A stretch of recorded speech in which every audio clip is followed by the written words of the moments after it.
गेलेल्या एका ज्वेलरी शॉपमधून 200 ग्रॅम वजनाचा सोन्याचा शिक्का चोरीला गेल्याची गंभीर घटना उघडकीस आली आहे। दुकानात मालक नसताना संधी साधून आरोपीने ड्रॉवरमधील हा मौल्यवान सोन्याचा मुद्देमाल चोरी केला। फिर्यादीने तक्रार दिल्यानंतर पोलिसांनी घटनेचे सीसीटीव्ही फुटेज तपासले, तसेच तांत्रिक विश्लेषण करून संशयिताचा शोध सुरू केला। तपासाच्या धाग्यावरून पोलिसांना आरोपी वैभव भाऊसाहेब मालगावे, जिल्हा कोल्हापूर हा कोल्हापूर येथे सापडून आला। त्याला ताब्यात घेण्यात आले। चौकशीदरम्यान वैभवने सोन्याचा सिक्का चोरी करून पुढे विक्रीसाठी दिल्याची कबुली दिली। त्याच्या माहितीच्या आधारे पोलिसांनी या प्रकरणातील दुसरा आरोपी जगन्नाथ प्रकाश जावीर वय 46 वर्ष राहणार जिल्हा सांगली यालाही अटक केली। दोन्ही आरोपीच्या ताब्यातून चोरीस गेलेल्या 200 ग्रॅम सोन्याचा शिक्का असा मुद्देमाल जप्त करण्यात आला आहे। पोलीस ठाणे तहसील येथे अपराध क्रमांक 210/2025 कलम 306 317 BNS कायद्याप्रमाणे दाखल करण्यात आला होता।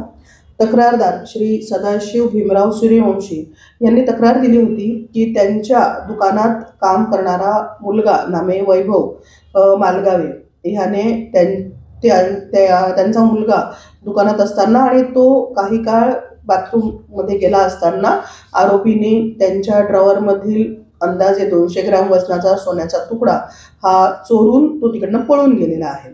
त्याचा तपास आम्ही करत असताना ह्यातील आरोपी वैभव भाऊसाहेब मालगावे आणि जगन्नाथ प्रकाश जावीर यांना यापूर्वीच अटक करण्यात आलं होतं।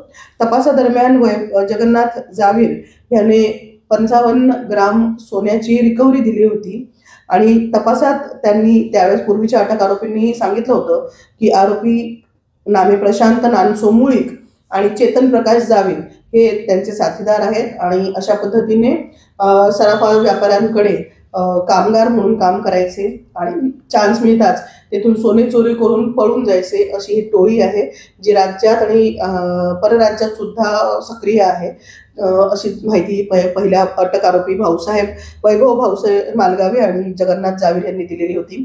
त्या अनुषंगाने गुन्ह्यातील पाहिजे आरोपी प्रशांत मुळीक आणि चेतन जावीर यांच्या मागावर आमचे तपास अधिकारी श्री रमेश शेख आणि पूर्ण तपास पथक होतं। माहिती मिळाल्याप्रमाणे प्रशांत मुळीक आणि चेतन जावीर यांच्या शोधकामी सातारा आणि खंबाळा सांगली या ठिकाणी तपास पथक आणि PSI रमेश शेख हे गेले असता यातील आरोपी प्रशांत नानसो मुळीक याला पोलिसांनी ताब्यात घेतले आणि त्याला अटक करून माननीय न्यायालयासमोर हजर केले असता त्याचा PCR घेतला आणि तपासादरम्यान त्याने एकूण 50 ग्राम सोन्याची रिकव्हरी दिलेली आहे। नमूदच्या गुन्ह्यात आतापर्यंत टोटल 105 ग्राम सोने रिकव्हरी करण्यात आलेली आहे। यातील पाहिजे आरोपी चेतन प्रकाश जावीर हा अद्याप फरार आहे, त्याचा तपास आम्ही करीत आहोत। या संपूर्ण कारवाईमध्ये गुन्हा दाखल झाल्यापासून तपासादरम्यान आतापर्यंत एकूण 105 ग्राम वजनी सोने किंमत अंदाजे 11,50,000 हे जप्त करण्यात आलेले आहे।